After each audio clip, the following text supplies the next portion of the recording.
Assalamualaikum warahmatullahi wabarakatuh. Jadi insya-Allah hari ini kita akan belajar akhlak tahun 3 pelajaran 4 iaitu adab berjanji. Boleh buka buku teks muka surat 27. Okey, pengertian dan dalil. Okey, apakah pengertian janji? Janji ialah menunaikan perkara yang telah diakui untuk dilaksanakan. Okay, janji ialah menunaikan perkara yang telah diakui untuk dilaksanakan.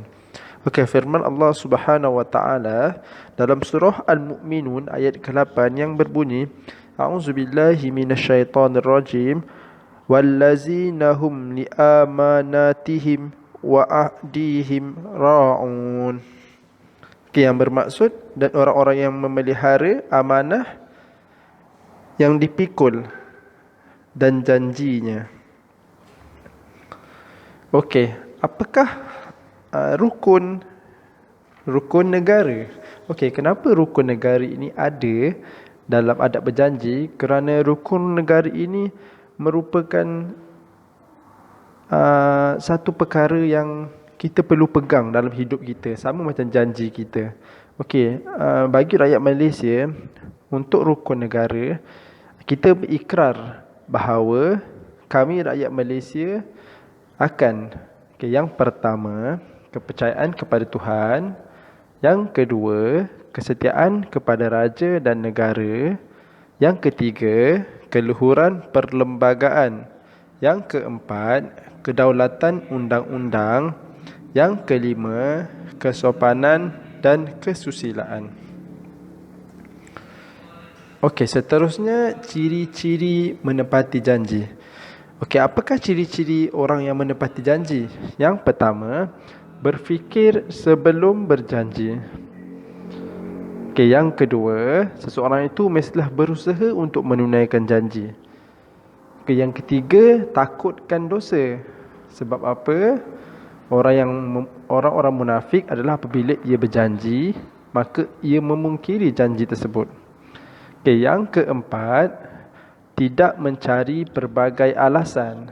Okey, jadi apabila kita telah berjanji, kita nak tunaikan janji kita itu, biasanya orang akan banyak alasan.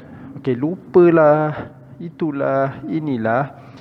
Jadi tidak mencari pelbagai alasan perlu bagi seseorang untuk menepati janji. Okey, yang kelima, bertakwa kepada Allah. Dan yang keenam, jujur atau amanah terhadap diri, keluarga dan masyarakat. Okey, seperti dalam kelas yang tadi Ustaz ada cakap. Okey, janji ni sebenarnya bukan kepada orang lain atau kepada masyarakat maupun keluarga, kawan-kawan sahaja.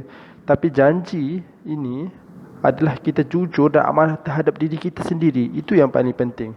Jadi bila kita jujur, kita amanah dengan diri kita sendiri, insya-Allah kita juga akan lakukan perkara yang sama kepada orang lain, kepada kawan kita, kepada masyarakat, kepada adik-beradik yang lain. Okey, seterusnya adab berjanji. Okey, yang pertama, berjanji kepada perkara kebaikan sahaja. Okey, apa contoh-contoh perkara kebaikan? Okey, contohnya kita nak datang rumah kawan, nak belajar, ataupun kita petang-petang kata nak bersukan sama-sama kawan-kawan kita. Okey, itu semua perkara-perkara kebaikan. Okey, apa contoh perkara yang bukan kebaikan pula? Okey, contoh perkara yang bukan kebaikan. Okey, contohnya lah nak pergi merompak malam ni. Okey, kita janji sekian-sekian, kita nak jumpa kat tempat itu, tempat ni, kita nak pergi merompak contohnya. Itu contoh perkara bukan kebaikan lah. Okay, yang kedua, menyebut lafaz insya-Allah. Okay, apa maksud insya-Allah? Sekiranya diizinkan Allah. Okay, bila kita nak berjanji dengan kawan kita, biasanya kita kena lazimilah mulut kita untuk bercakap insya-Allah. Sekiranya diizinkan Allah. Okay, yang ketiga, memohon maaf sekiranya tidak dapat menepati janji. Okey, kita ada janji dengan kawan kita, kita nak jumpa hari ini.